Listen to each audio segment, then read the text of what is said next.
大家好，本人是陈龙宇。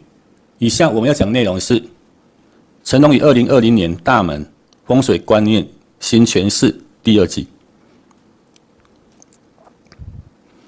第6个传统风水观念认为，屋宅大门对仓库门，宅内之人易生怪病。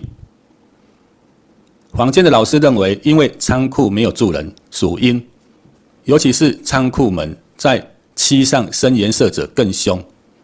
又仓库门较大，会形成大口吃小口。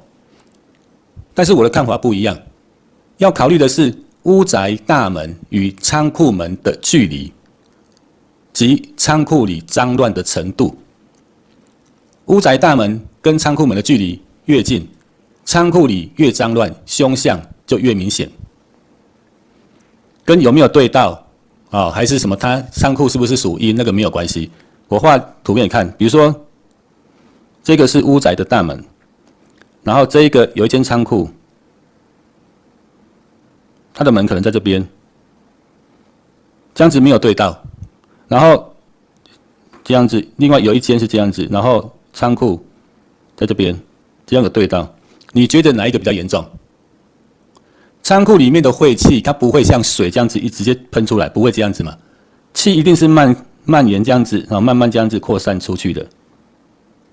然后越靠近仓库这边的越集中嘛，然后越扩散出去，越远的话就没有达到效果了嘛，一定是这样子的嘛。那你距离远的话，你即使相对，它也不会有什么影响。然后这个距离比较近，虽然没有相对，但是它有可能会扩散到你家里，所以当然是近的，还有仓库里面脏的会比较严重。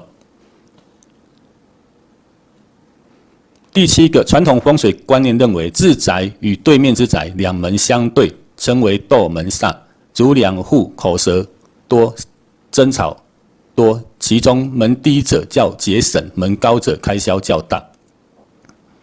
那我的看法也是不一样，自宅跟对面之宅两门相对，主两户多口舌争吵，这是因为古时候的人邻里之间往来比较密切，有时候对面房子里面的人一出来，刚好看到我站在门口看着他家的大门，久而久之，对方会以为我在窥探他家的事情，这样子就有机会起口角。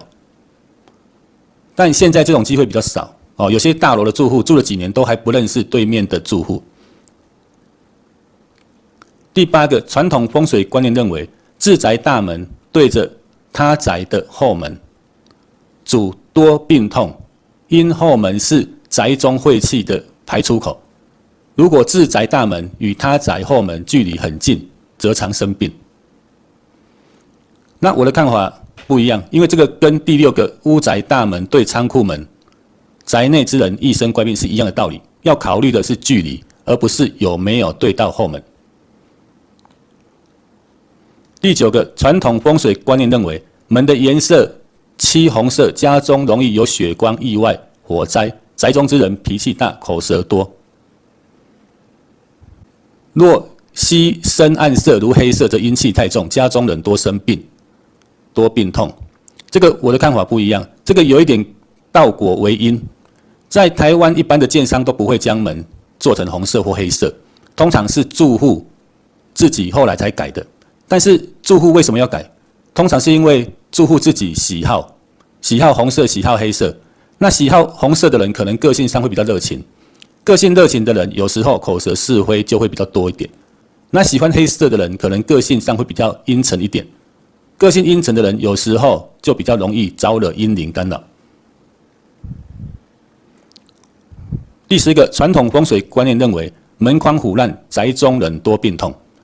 我的看法是因为门框腐烂就是家中湿气重，所以要多注意除湿的问题。